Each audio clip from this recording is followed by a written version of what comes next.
Hello friends, তো আজ good morning না শুভ দীপাবলি হলে আমার ভিডিওটা এখান থেকে শুরু করছি। সকাল সকাল উঠেই আমরা খবরের চোখ রেখেছি। এখন তো বাড়িতে সারাক্ষণ শুধু খবর চলছে, পাকিস্তানের খালি অবস্থাটা দেখছি। তোমরা একটু খবর শুনে নাও।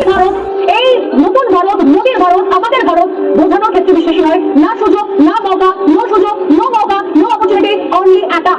এবং জানি না এই মুহূর্তে আরো যে খবর আসছে, শুধুমাত্র দেখুন, শুধুমাত্র কিছু জায়গা আগে আমরা বলছিলাম গুরুদ্বারে টার্গেট করা হয়েছে।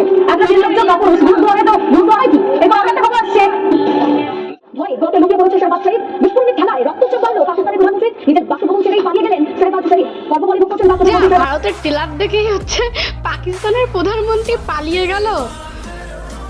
তো পিকচার তো আমি বাকি, তখন কি করবে পাকিস্তান? পাকিস্তান বলে তো কোনো অস্তিত্বই থাকবে না, সবই তো ধুলোয় মিশে যাবে, সবই তো ধুলোয় মিশে যাবে। তো বাইরে আমি এখন দোকানে চলে এসেছি, দোকান খুলে আমি ধূপ লাগিয়ে আমি আবারও খবর দেখতে বসে পড়েছি।